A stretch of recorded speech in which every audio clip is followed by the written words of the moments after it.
Hi everyone, this is प्रीति। देखो, chemical kinetics chapter के questions कराने जा रही हूँ, बट क्वेश्चंस कराने से पहले फर्स्ट ऑर्डर और जीरो ऑर्डर के इंटीग्रेटेड एक्सप्रेशन करा दे रही हूँ। मैंने आपको कहाँ तक केमिकल काइनेटिक्स कराया था, आपको याद होगा, जो पहला लेक्चर था उसमें मैंने रेट ऑफ रिएक्शन निकालना बता दिया था, रेट एक्सप्रेशन बता दिया था, रेट लॉ बता दिया था, ऑर्डर ऑफ रिएक्शन निकालना बता दिया था, रेट कॉन्स्टेंट बता दिया था, और यूनिट निकालना बचा तो यूनिट अभी डिस्कस कर लेते हैं। जीरो और फर्स्ट ऑर्डर की integrated rate equation find out कर लेते हैं। तो देखो ये सब कैसे करना है। पहले ये देखो यूनिट्स कैसे निकालनी है, यूनिट्स निकालना है। अब देखो मैंने तुम्हें क्या बताया था, रेट निकालना है, रेट निकालना बताया था मैंने। कैसे निकालते हैं, माइनस कॉन्सेंट्रेशन ले लेते हैं। अगर हम किसी रिएक्टेंट का लिख रहे हैं, जैसे reactant gives product, reactant gives product का लिख रहे हैं, तो ऊपर क्या होता है, यहाँ पे क्या लिखते हैं, रिएक्टेंट का लिखते हैं। देखो यहाँ पे रिएक्टेंट का लिखते हैं, माइनस साइन, रिएक्टेंट कम हो रहा है इसलिए माइनस का साइन लगाते हैं कॉम्पनसेट करने के लिए, और यहाँ पे dt लिख दिया। ठीक, और मैंने आप ये क्या है, ये तो क्या रेट ऑफ रिएक्शन निकाला। ये क्या रेट ऑफ रिएक्शन है, ये यहाँ पे लिख दे रही हूँ, ये रेट ऑफ रिएक्शन है। अब हमें क्या लिखना है, रेट एक्सप्रेशन लिखते हैं जो कि रेट लॉ से आती है। रेट लॉ मैंने आपको क्या बताया था, रेट इज इक्वल्स टू के। अगर हमारा सेम यही रिएक्शन है, आर की पावर क्या हो जाता है, एन हो जाता है। ये आपका रेट लॉ है या फिर रेट एक्सप्रेशन, रेट लॉ या फिर रेट एक्सप्रेशन। ठीक, हमें यूनिट निकालनी है तो हम यूनिट इन दोनों की इक्वेशंस को यूज़ करेंगे, क्योंकि यूनिट हमें किसकी निकालनी है, रेट कांस्टेंट की निकालनी है, के की। और रेट की यूनिट निकालना भी आपको बताती हूँ। रेट की यूनिट पहले देखो, अगर हम रेट की यूनिट निकालते हैं, रेट को आर से रिप्रेजेंट करते हैं, यहाँ पे क्या होता है, ये क्या है, ये कॉन्सेंट्रेशन टर्म है, माइनस का डी, इसको क्या सी लिख सकते हैं, अपॉन डी टी। तो कॉन्सेंट्रेशन का यूनिट क्या होता है, मोल पर लीटर होता है। ठीक है, सॉल्यूशन चैप्टर मैंने पढ़ाया था, उसमें मैंने यूनिट निकालना बताया है। ठीक, उसे क्या कहते हैं, कॉन्सेंट्रेशन की यूनिट मोल पर लीटर होती है और टाइम सेकेंड होता है। ठीक है, तो हमने इसे सेकेंड लिख दिया। अब देखो यहाँ पे क्या आएगा, मोल पर लीटर पर सेकेंड, मोल पर लीटर पर सेकेंड रेट की यूनिट आ गई। ये क्या है, रेट की यूनिट है। और देखो एक बात ये चीज़ ध्यान रखना, जब हम रेट की यूनिट निकालें, रेट की यूनिट हमेशा सेम होती है, बट रेट कांस्टेंट की यूनिट चेंज होती रहती है। रेट कांस्टेंट की यूनिट आपको निकालना बताती हूँ। जब हम जीरो ऑर्डर के लिए निकालेंगे वो भी डिफरेंट होगी, फर्स्ट ऑर्डर के लिए निकालेंगे वो भी डिफरेंट होगी, सेकेंड थर्ड सबके लिए डिफरेंट होगी। थर्ड सुपर ऑर्डर पॉसिबल नहीं, उसका रीज़न मैं आपको दे चुकी हूँ पहले वाले लेक्चर में। अब ये एक बात सुनो कि जब हमारा सबके लिए रेट कांस्टेंट की वैल्यू डिफरेंट होगी तो हमें एक जनरल एक्सप्रेशन पता हो जिससे कि हम वैल्यूज निकाल सके। ठीक है, तो मैं आपको जनरल एक्सप्रेशन बताऊंगी, फिर उससे हम निकालेंगे जीरो, फर्स्ट, सेकंड, थर्ड, जिससे भी आपका पूछा जाएगा आप सारे की यूनिट निकाल सकते हो, रेट कांस्टेंट। ठीक है, तो के की यूनिट निकालते हैं। के इसे रब करती हूँ, थोड़ा स्टार्टिंग से बताऊंगी, कभी भी निकालना पड़े तो आप खुद से निकाल सको, और मतलब कोई डाउट ना रहे, कभी भी निकालना पड़े कोई डाउट नहीं होना चाहिए। इजी मेथड बताती हूँ आपको। तो रेट इज इक्वल्स टू क्या होता है, minus d c by d t, ये पता है। और रेट एक्सप्रेशन सेम, वो भी आर इज इक्वल्स टू के, ए की पावर क्या ले लेते, एक्स ले लिया, बी की पावर, या तो हम क्या ले लेते सीधे, मैंने क्या लिया था, रिएक्टेंट गिव्स प्रोडक्ट है ना, यहाँ पे कॉन्सेंट्रेशन लिया तो कॉन्सेंट्रेशन की पावर एन लिख सकते हैं। ठीक है, कॉन्सेंट्रेशन, ये कॉन्सेंट्रेशन की पावर एन लिख सकते हैं, या तो आर की पावर एन, आर की पावर एन भी क्या कॉन्सेंट्रेशन है, मैंने इसको इस तरीके लिख दिया। हमें के निकालना है, ये दोनों देखो बराबर हैं, के निकालना है। के को यहीं पे रखो और यहाँ पे क्या करा, d c by d t, और यहाँ पे कॉन्सेंट्रेशन की पावर एन। अब क्या करेंगे, कॉन्सेंट्रेशन की यूनिट क्या होती है, मोल पर लीटर होती है, टाइम क्या होता है, सेकेंड होता है, कॉन्सेंट्रेशन क्या होता है, मोल पर लीटर होता है, बट यहाँ पे उसकी पावर एन है, देख रहे हो यहाँ पे के। अब बस इसको ऊपर ले जाओ, क्या करना है, यहाँ पे देखो मोल, और यहाँ पे क्या, मोल की पावर एन, मोल की पावर अब एन है, ऊपर जाएगा माइनस एन बन जाएगा। यहाँ पे क्या है, लीटर, यहाँ पे देखो पर लीटर है, और लीटर की पावर माइनस वन है, एन से मल्टीप्लाई हो गई, लीटर माइनस एन आ जाएगा, ऊपर जाएगा लीटर प्लस का एन आ जाएगा। ठीक, और यहाँ पे सेकंड क्या है, पर सेकंड बन जाएगा ऊपर जाके, तो के लिख दिया हमने। अब इससे बस इसे कैलकुलेट करना है, के आ गया, के इज इक्वल्स टू क्या निकल के आएगा, mole mole mole one minus n, litre n minus one पर सेकेंड। देखो ये तो यहीं पे याद हो जाएगा, ये के की वैल्यू, और के की वैल्यू हमेशा डिफरेंट आती है। अब यहाँ पे एक चीज़ ये देखो, हम अगर तुमसे पूछ लिया गया जीरो ऑर्डर के लिए रेट कांस्टेंट के की वैल्यू, या तो आपको कोई क्वेश्चन दे दिया गया और उस क्वेश्चन में मेंशन नहीं है कि वो कौन से ऑर्डर की रिएक्शन है, बस सीधे रिएक्टेंट रेट कांस्टेंट ये सब दे दिया गया, तो आप रेट कांस्टेंट गिवन है, रेट कांस्टेंट की जो यूनिट होगी उससे आप बता सकते हो कि कौन से ऑर्डर की रिएक्शन है वो। ठीक है, फिर फर्दर क्वेश्चन आप प्रोसीड करोगे। यहाँ पे देखो जीरो ऑर्डर के लिए बता रही हूँ, जीरो ऑर्डर के लिए यूनिट निकालना है। देखो जीरो ऑर्डर के लिए क्या निकाल रहे हैं, यूनिट निकाल रहे। जीरो ऑर्डर, देखो जीरो ऑर्डर में एन की वैल्यू क्या हो जाएगी, जीरो हो जाएगी। सिंपल एन की वैल्यू पुट कर दो, क्या है मोल, यहाँ पे देखो 1 - 0 लीटर, क्या आ जाएगा 0 माइनस का 1 और सेकेंड तो सेकेंड ही होगा, तो क्या आ जाएगा यहाँ पे लीटर 1 हो जाएगा, मोल 1 हो जाएगा, लीटर पर लीटर हो जाएगा, सेकेंड ये हो जाएगा। तो फर्स्ट ऑर्डर की जीरो ऑर्डर की मोल पर लीटर पर सेकेंड, जीरो ऑर्डर की यूनिट निकाल ली। अगर ये यूनिट रेट कांस्टेंट दिया हुआ है तो आप पहचान लोगे कौन सा ऑर्डर है। अब देखो फर्स्ट ऑर्डर का निकालना बताती हूँ। फर्स्ट ऑर्डर का देखो सिमिलरली सेम ऐसे ही करना है, बस एन की वैल्यू 1 पुट कर देनी है। देखो फर्स्ट ऑर्डर के लिए k is equals to, k की यूनिट है यहाँ पे, k लिख लो, k की यूनिट है ये, k इज इक्वल्स टू, तो क्या है 1 माइनस का 1 हो जाएगा, तो क्या हो जाएगा मोल 0 हो जाएगा, n 1 माइनस का 1 तो L भी 0 हो जाएगा। ठीक, क्यों, N की वैल्यू क्या पुट करनी है, 1 पुट करनी है फर्स्ट ऑर्डर के लिए। N क्या होता है, ऑर्डर ऑफ रिएक्शन होता है, सेकंड ही रहेगा, ठीक, पर सेकंड। तो किसी की पावर भी 0 होती है, वो क्या हो जाता है 1 हो जाता है, ये भी 1 ये भी 1, तो क्या आ जाएगा पर सेकंड। फर्स्ट ऑर्डर के लिए क्या आती है, पर सेकंड आती है। सिमिलरली N को 2 पुट कर लो, N को 3 पुट कर लो, दोनों के लिए आप रेट की यूनिट निकाल सकते हो। ठीक है, समझ में आ रहा है, रेट कांस्टेंट की यूनिट निकाल सकते हो। इसके बाद हमें देखना है फर्स्ट ऑर्डर का, जीरो ऑर्डर का इंटीग्रेटेड एक्सप्रेशन, उसके बाद हम फर्स्ट ऑर्डर के लिए भी निकालना देखेंगे, क्योंकि ये निकालना इसलिए ज़रूरी है क्योंकि इसी एक्सप्रेशन का हम क्वेश्चंस में यूज़ करते हैं, इसी एक्सप्रेशन को ही यूज़ करते हैं। क्या करते हैं, देखो जीरो ऑर्डर के लिए इंटीग्रेटेड रेट इक्वेशन निकालनी है, integrated equation for zero order reaction, integrated equation for zero order reaction. हमें पता है ये एक्सप्रेशन, बट हम फिर भी निकालेंगे, और जो एक्सप्रेशन फाइनल लिखूंगी ना उस एक्सप्रेशन को एकदम अच्छे से देख लेना, रट लेना यहीं पे, क्योंकि उसी एक्सप्रेशन का यूज़ करना है और सारे क्वेश्चन उससे लग जाएंगे। Integrated equation for zero order reaction. अब मैं इसको इंटीग्रेटेड फॉर्म निकालना इसलिए बता रही हूँ क्योंकि कभी अगर एक्सप्रेशन भूल जाओ या किसी भी ऑर्डर के लिए निकालना हो, तो अगर स्टार्टिंग याद रहेगी, सबको डिराइव करने का मेथड सेम है, तो आप उससे निकाल सकते हो। यहाँ पे देखो क्या करेंगे, रिएक्टेंट गिव्स प्रोडक्ट, सिंपल लेते हैं रिएक्टेंट गिव्स प्रोडक्ट। अब क्या करेंगे, देखो टाइम हमारा 0 है, वहाँ पे रिएक्टेंट कितना प्रेजेंट है, हम ले लेते हैं इनिशियली जो हमारा रिएक्टेंट है वो R0 है। R0 क्या है, concentration of reactant at initial t बराबर 0 पे। अब क्या लगता, टाइम t मतलब कुछ समय हो गया है, और वहाँ पे हमारा रिएक्टेंट कितना है, RT है।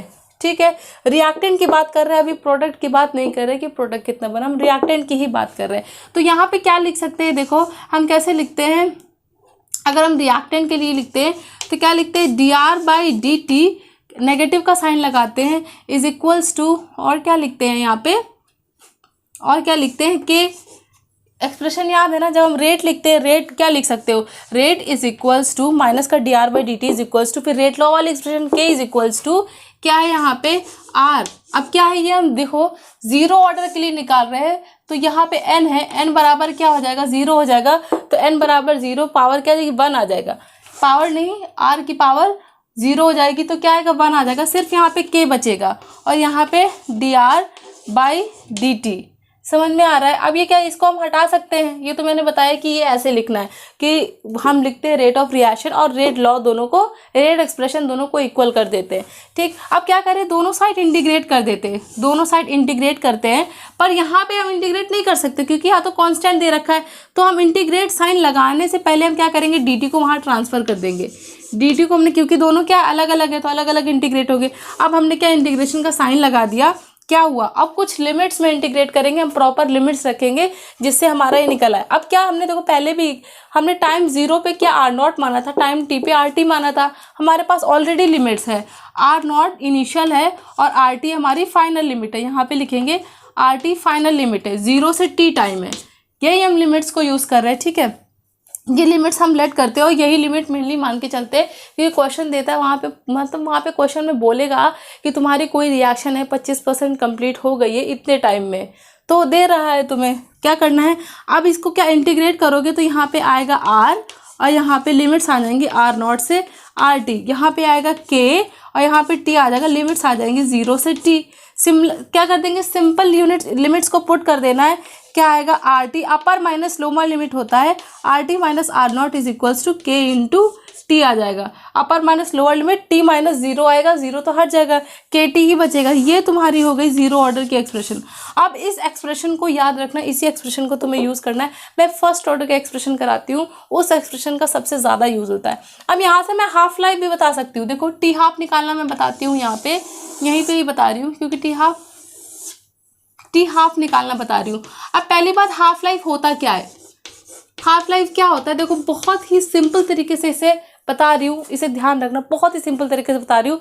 टी हाफ की बात कर रहा है, मतलब क्या है, तुम्हारा टाइम आधा हो गया है। जब तुम्हारा टाइम आधा हो गया, वो बोलता है तुम्हारी डेफिनेशन में, वो बोलेगा कि हमारी क्या है कॉन्सेंट्रेशन, जो इनिशियल हमारा रिएक्टेंट प्रेजेंट है, वो इनिशियल जो कॉन्सेंट्रेशन प्रेजेंट है रिएक्टेंट की, वो आधी हो जाती है जब हमारा टाइम आधा हो जाता है। तो मतलब क्या कह रहा है कि तुम्हारा टी बराबर टी हाफ है, टी बराबर टी हाफ है, वहाँ पे तुम्हारी कॉन्सेंट्रेशन क्या ले रहे हो, आर को ले रहे हो, वहाँ पे कॉन्सेंट्रेशन क्या हो जाती है, r/2 हो जाती है। अब हम इनिशियल कॉन्सेंट्रेशन हमने r0 ली थी, तो r0 क्या हो जाएगी, r0/2। समझ में आ रहा है, ठीक है, इतना। ये तुम्हारा सीधे एक्सप्रेशन है। ये जो वैल्यू है तुम्हें इसमें पुट करनी है, जो हमने इक्वेशन निकाली है, put in equation 1, put in equation 1। देखो मैंने अभी एक चीज़ तुम्हें बताई थी कि इस इक्वेशन को याद रखना। अब देखो ये क्वेश्चन अगर आ जाता हाफ लाइफ निकालना, मान लो आप भूल जाते, आपको अगर जीरो ऑर्डर की एक्सप्रेशन याद होती तो आपको निकालने में कोई प्रॉब्लम नहीं होती। सिंपल क्या करना है, हमारा क्या कॉन्सेंट्रेशन आधी हो जाती है, उसमें टी हाफ निकलता है, टाइम भी आधा हो जाता है, तो टी हाफ में कॉन्सेंट्रेशन आधी हो जानी है, तो r0 की जगह r0 की जगह r0 यहाँ पे r होगा, r क्या होगा, r0/2 हो जाएगा। जो फाइनल टाइम है, इनिशियल तो हमारा r0 ही है, और क्या होता है r0 ही हमारा आधा हो जाएगा rt फाइनल कॉन्सेंट्रेशन में, rt सिंपल यहाँ पे पुट कर देना rt की जगह, और ये निकल आएगा। देखो यहाँ पे rt माइनस r0 बराबर kt, बहुत ही सिंपल तरीके से समझा रही हूँ। यहाँ पे क्या करना, rt की वैल्यू पुट करो, r0/t माइनस r0 बराबर kt। चौक कम चल रही है, अब क्या करो, इससे बस माइनस कर देना है, तो यहाँ पे क्या आएगा, क्या आएगा, माइनस का r0/2 आ जाएगा बराबर kt। यहाँ पे छोटी सी मिस्टेक है, अब देखो यहाँ पे माइनस का साइन है ना, ये साइन कहाँ चला जाएगा, यहाँ पे माइनस आ जाएगा, यहाँ पे माइनस आ जाएगा, और हमने क्या किया, यहाँ पे माइनस कर दिया, तो rt माइनस चाहे इस साइड हो चाहे इस साइड हो, कॉम्पनसेट होके वही आएगा। थोड़ी सी मिस्टेक है, t बराबर 0 पे r0, t बराबर t पे rt, माइनस का dr/dt होता है, माइनस का dr/dt होता है। जब हम इसको करेंगे rt माइनस का r0, rt माइनस का, हाँ इधर देखो यहाँ पे माइनस का साइन है ना, मैंने माइनस का साइन छोड़ दिया, यहाँ पे देखो माइनस, यहाँ पे अभी भी माइनस है, माइनस का साइन है, तो यहाँ पे क्या माइनस का साइन और ये r0 प्लस में हो जाएगा, ठीक है। ये साइन मैंने छोड़ दिया था, यहाँ तक माइनस का साइन, माइनस का साइन, माइनस का साइन, तो माइनस का साइन क्या है, अपर माइनस लोअर लिमिट है, अपर माइनस लोअर कर दी थी, बाहर माइनस का साइन, तो माइनस का rt हो जाएगा, rt क्या हो जाएगा, माइनस में हो जाएगा, ये माइनस में हो जाएगा और ये प्लस में, ठीक। तो जब करोगे माइनस, तो यहाँ पे प्लस का r0/2 आएगा, यहाँ पे kt, और यहाँ पे t क्या हो जाएगा, t हाफ हो जाएगा, t बराबर क्या है, t हाफ हो गया, t बराबर क्या है, t हाफ हो गया। यहाँ से हमने t हाफ हमें निकालना था, देखो t हाफ निकालना, t हाफ को यहीं पे रखे रहो, r0/2k, r0/2k, ये तुम्हारा एक्सप्रेशन आ गया t हाफ के लिए।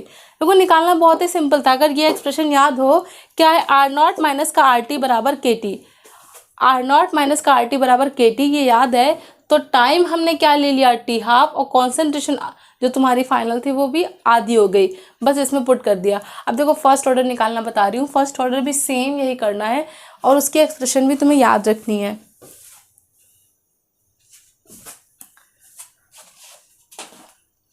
फर्स्ट ऑर्डर देखो, मैं चाहे यहाँ से नहीं रफ करती, इसी में ही अमेंड कर सकती थी, लेकिन आप डिफरेंस देखना कि देखो क्या डिफरेंस है, ज़्यादा कोई डिफरेंस नहीं है, दोनों को सेम मेथड से ही करना है, बट इसे देखो रिएक्टेंट गिव्स प्रोडक्ट। ठीक है, हमने क्या लिया टाइम जीरो पे, टाइम जीरो पे इनिशियल कॉन्सेंट्रेशन जो है वो R0 है। ठीक, और टाइम t पे जो हमारी इनिशियल फाइनल कॉन्सेंट्रेशन है वो क्या है, RT है। समझ में आई? इतनी बात तो समझ में आई। अब फर्स्ट ऑर्डर के लिए निकाल रहे हैं, मतलब n बराबर हमारा 1 हो जाएगा। सिमिलरली रेट ऑफ रिएक्शन और रेट एक्सप्रेशन दोनों को बराबर लिखना है। ठीक है, इधर देख लो, रेट ऑफ रिएक्शन बराबर रेट एक्सप्रेशन लिखना है। ये ध्यान रखो कि स्टार्ट कैसे करना है, तुम्हें एकदम छोटी छोटी बात बता रही हूँ कि स्टार्ट कैसे करना है। अगर ये याद रहेगा तो क्वेश्चन तो भूलोगे नहीं। अगर कभी रेट एक्सप्रेशन भूल गए, कहाँ से निकालना है, अगर यही भूल गए तो ना तो एक्सप्रेशन तक पहुँच पाओगे, कोई फायदा ही नहीं रह जाएगा। ठीक है, रेट ऑफ रिएक्शन क्या होता है, माइनस का dr/dt, और रेट ये क्या होती है, रेट ऑफ रिएक्शन ये होती है, और रेट एक्सप्रेशन के r की पावर, अब n होता है, r की पावर n होता है, n बराबर यहाँ पे 1 है तो k यहाँ पे क्या आ जाएगा, r की पावर 1 आ जाएगी। अब क्या करते हैं, यहाँ पे r और जो सेम तरीके के होते हैं उन्हें एक साइड लिख लेते हैं, इंटीग्रेट करते हैं। ये तो पता होगा इंटीग्रेशन, है ना। r एक है तो हम इसके नीचे लिखे dr/r लिख लेंगे, और dt अलग इंटीग्रेट होगा। दोनों तरफ इंटीग्रेशन का साइन लगा तो प्रॉपर लिमिट्स में इंटीग्रेट करना है। प्रॉपर लिमिट्स यही है कि टाइम जीरो पे R0 है, t पे क्या है, RT है, तो इनिशियल कॉन्सेंट्रेशन R0 है, फाइनल तुम्हारी RT है, टाइम जीरो से t है, सेम वही है। यहाँ पे देखो रेस्ट ऑफ द एक्सप्रेशन, यहाँ पे देखो अब क्या करना है, सिंपल इसे इंटीग्रेट कर दो। dr/r है तुम्हारा, अब इसके आ जाएगा, इसका पता होगा। देखो इसका फॉर्मूला लिखो, dr/r का क्या है। अगर तुम्हारा कुछ भी ऐसे दे रखा है कि इंटीग्रेट करना है तुम्हें कोई भी चीज़ को, dr/r टाइप को, dr और वही सेम चीज़ r नीचे प्रेजेंट है तो उसे ln r लिख देते हैं।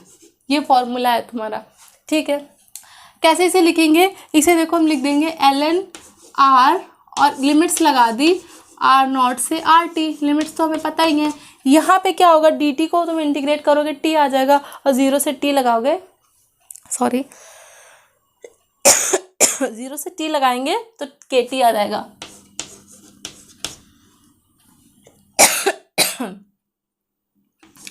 ln क्या आ जाएगा यहाँ पे, RT माइनस का ln R0 बराबर KT। अब मैं इसको ना फाइनल जो एक्सप्रेशन तुम्हें हर क्वेश्चन में यूज़ करनी है, सॉल्यूशन के लिए, क्वेश्चन जो दिया रहेगा उसको सॉल्व करने के लिए मैं उस फाइनल एक्सप्रेशन में तुम्हें लेके जाती हूँ। ये एक्सप्रेशन तुम यहाँ पे भी छोड़ सकते हो, एक्सप्रेशन इतनी भी याद कर सकते हो, बट वो एक्सप्रेशन अगर क्वेश्चंस हो गए तो उस एक्सप्रेशन को सॉल्व करना ज़्यादा आसान रहेगा, इसलिए मैं वो बता दे रही हूँ तुम्हें।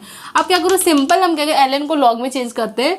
तो ln अगर दे रखा है उसे log में चेंज करना है तो 2.303 का मल्टीप्लाई करते हैं तो log में चेंज हो जाता है। ठीक है, ये बात तो पता ही होगी। हम इसे सीधे चेंज करते हैं, क्या करते हैं, 2.303 log RT minus 2.303 log R0 बराबर KT। ठीक, अब क्या कर, पूरी एक्सप्रेशन को 2.303 से डिवाइड कर सकते हैं यहाँ पे। ठीक, तो आ जाएगा log RT minus log R0 बराबर क्या हो जाएगा, यहाँ पे भी डिवाइड करेंगे ना तो KT अपॉन क्या आ जाएगा, 2.303। इतना आया, समझ में आई इतनी बात। अब क्या करना है, यहाँ पे देखो log, अब ये क्या एक फॉर्मूला होता है, log A minus log B, पढ़ा होगा ना, log A minus log B बराबर होता है log A बाई B के, log A बाई B के बराबर होता है। तो इसे हम क्या लिख सकते हैं, log RT बाई R0 लिख सकते हैं। ये क्या आ जाएगा, KT बाई 2.303, इतना आ जाएगा। ये बात समझ में आई। अब हमें क्या, हम इसको रखते हैं राइट साइड में क्योंकि हम रेट कांस्टेंट के टर्म में वैल्यू निकालेंगे। तो हम क्या करते हैं, रेट कांस्टेंट को यहीं पे रख दो, 2.303 को ऊपर मल्टीप्लाई कर दो, यहाँ पे 2.303 को यहाँ पे मल्टीप्लाई कर दो 2.303, और यहाँ पे क्या हो जाएगा, यहाँ पे टाइम को नीचे ले आओ, टाइम के वहीं पे रखा रहने दो, टी को नीचे ले आओ, इसको ऊपर ले आओ, और log RT बाई R0। यहाँ पे ये एक्सप्रेशन दिख रही है, इसमें भी फिर से सेम मिस्टेक की है, सेम मिस्टेक। यहाँ पे माइनस का साइन था, माइनस का साइन भूल गए।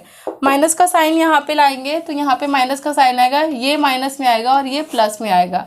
ठीक है, आर टी क्या आएगा माइनस में, तो आर टी बस नीचे आएगा। आर टी माइनस में है, प्लस में आर नॉट है। आर टी माइनस में, प्लस में आर नॉट है। माइनस का साइन आप मत भूलना, देखो सोल्यूशन में फिर गड़बड़ हो जाती है। हम क्या करते हैं, यहाँ पे माइनस का साइन लिए रहते हैं, यहाँ पे क्या है माइनस का साइन लगा देते हैं। K is equals to plus के साइड में चेंज, अगर ये माइनस वहाँ जाएगा तो r not by r t आ जाएगा। 2.303 by t log r not by r t, ये तुम्हारी फाइनल एक्सप्रेशन है और इसी एक्सप्रेशन को तुम हर जगह यूज़ करोगे, कोई गलती नहीं होगी। क्या है final, k is equals to 2.303 by t log r not by r t, लॉग initial concentration upon final concentration, ये तुम्हारी एक्सप्रेशन है। देखो मैंने अभी फर्स्ट ऑर्डर एक्सप्रेशन कराई है, फर्स्ट ऑर्डर के लिए इंटीग्रेटेड रेट फॉर्म निकलवाया है। ठीक है, इंटीग्रेटेड रेट इक्वेशन निकलवाई है। अगर इसका टी हाफ पूछा जाए तो कैसे करोगे, सिमिलरली जो मैंने एक्सप्रेशन निकलवाई है उसी में टी बराबर टी हाफ पुट करना है और r t is equals to r not by t put करना है, जैसे मैंने बताया था। देखो इसका फर्स्ट ऑर्डर के लिए हाफ लाइफ निकालते हैं। हाफ लाइफ किसके लिए, फर्स्ट ऑर्डर के लिए। देखो हाफ लाइफ को टी हाफ से रिप्रेजेंट करते हैं। क्या होता है हाफ लाइफ, क्या कहता है बता चुकी हूँ, फिर से बता दे रही हूँ। हाफ लाइफ क्या कहता है कि जब हमारा आधा समय हो जाता है तो कॉन्सेंट्रेशन भी हमारी क्या हो जाती है, आधी हो जाती है। तो टी बराबर टी हाफ हो गया, तो जो हमारा फाइनल कॉन्सेंट्रेशन थी आर टी था वो भी क्या, इनिशियल कॉन्सेंट्रेशन नहीं प्रेजेंट है। रिएक्टेंट कितना होगा, इनिशियल का ही तो आधा होगा, रिएक्टेंट ही तो प्रोडक्ट में कन्वर्ट होगा। तो जितना इनिशियली तुम्हारा रिएक्टेंट प्रेजेंट होगा वो तुम्हारा क्या हो जाएगा, आधा हो जाएगा। जब टाइम तुम्हारा आधा हो जाएगा, टाइम आधा हो गया तो इनिशियल जो प्रेजेंट थी उसका क्या हो गया, आधा हो गया, आर नॉट बाई टू। अब जो तुम्हारी एक्सप्रेशन थी क्या थी, k is equals to 2.303 by t log r not by r t, इसमें हम पुट कर देते हैं। ठीक, क्या करना है, टी हाफ पुट करना है। 2.303 बाई टी हाफ, क्या किया, बाई टी हाफ कर दिया। और आर टी को क्या करना है, r not by two put करना है। R not by two put कर, ये टू ऊपर चले जाएगा, आर नॉट कैंसिल हो जाएगा। ठीक, 2.303 बाई टी हाफ और ये हो जाएगा log 2। log 2 की value we know that is 0.3010, तो 2.303 इंटू 0.3010 और क्या है, टी हाफ। इसका हमें पता है, ये तो फर्स्ट ऑर्डर का हाफ लाइफ सबको याद रहता है। क्या है, कैलकुलेट कर लो इनको, इसको बस मल्टीप्लाई करना है। 0.693 बाय टी हाफ, ये क्या है 0.693 बाई के। यहाँ पे हमने क्या टी हाफ रखा हुआ है। अब क्या करेंगे, हमने ये के निकाला है ना, हमें टी हाफ चाहिए, बस यहाँ पे टी हाफ यहाँ पे रख लो, इज इक्वल्स टू 0.693 बाई के। ये तुम्हारे टी हाफ की वैल्यू निकल आई। अब एक चीज़ नोटिस करना है कि हमने क्या फर्स्ट ऑर्डर जो जीरो ऑर्डर के लिए जो टी हाफ निकाला था, टी हाफ जीरो ऑर्डर के लिए निकाला था, वो क्या था, आर नॉट बाई टू के। ठीक, जीरो ऑर्डर के लिए और फर्स्ट ऑर्डर के लिए एक चीज़ ये देखो, फर्स्ट ऑर्डर में क्या इनिशियल कॉन्सेंट्रेशन पे डिपेंड नहीं करता है, यहाँ पे इनिशियल कॉन्सेंट्रेशन नहीं दे रखी है, जबकि zero order T half initial concentration पे डिपेंड करता है। ठीक है, तो बस इतना छोटा सा डिफरेंस है, यही याद रखना, और इसके ऊपर क्वेश्चन आ सकता है, आया हुआ है। तो इतना हो गया। अब कुछ क्वेश्चंस नोट कर लो, बहुत ही बेसिक क्वेश्चंस हैं, बस फर्स्ट जो मैंने कराया था उसके फर्स्ट लेक्चर के ऊपर बेस्ड है, और आज का लेक्चर कराया उसके ऊपर भी बेस्ड है, दोनों के ऊपर बेस्ड क्वेश्चन है। तो इन क्वेश्चन को लगाने की प्रैक्टिस करो, नहीं आ रहा तो नेक्स्ट में डिस्कस कराऊंगी। देखो ये दोनों क्वेश्चन मैंने लिखे हैं तुम्हारे सामने, पहले इसे देख लो। दोनों क्वेश्चन ही बहुत ही आसान है, बहुत ही आसान है, एकदम बेसिक क्वेश्चन है। ये तो फर्स्ट वाले जो लेक्चर था उस पर बेस्ड है, ये भी फर्स्ट वाले लेक्चर पे ही बेस्ड है।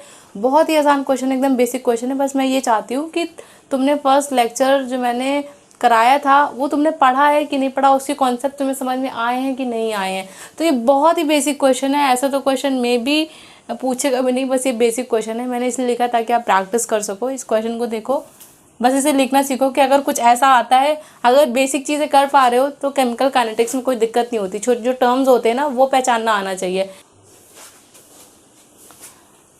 देखो ये दोनों क्वेश्चन मैंने लिखे हैं तुम्हारे सामने, पहले इसे देख लो। दोनों क्वेश्चन ही बहुत ही आसान है, बहुत ही आसान है, एकदम बेसिक क्वेश्चन है। ये तो फर्स्ट वाले जो लेक्चर था उस पर बेस्ड है, ये भी फर्स्ट वाले लेक्चर पे ही बेस्ड है। बहुत ही आसान क्वेश्चन है, एकदम बेसिक क्वेश्चन है। बस मैं ये चाहती हूँ कि तुमने फर्स्ट लेक्चर जो मैंने कराया था वो तुमने पढ़ा है कि नहीं पढ़ा, उसके कॉन्सेप्ट तुम्हें समझ में आए हैं कि नहीं आए हैं। तो ये बहुत ही बेसिक क्वेश्चन है, ऐसा तो क्वेश्चन में भी पूछेगा भी नहीं, बस ये बेसिक क्वेश्चन है, मैंने इसलिए लिखा ताकि आप प्रैक्टिस कर सको। इस क्वेश्चन को देखो, बस इसे लिखना सीखो कि अगर कुछ ऐसा आता है, अगर बेसिक चीज़ें कर पा रहे हो तो केमिकल काइनेटिक्स में कोई दिक्कत नहीं होती। छोटे जो टर्म्स होते हैं ना, वो पहचानना आना चाहिए। ठीक है, कीप लर्निंग।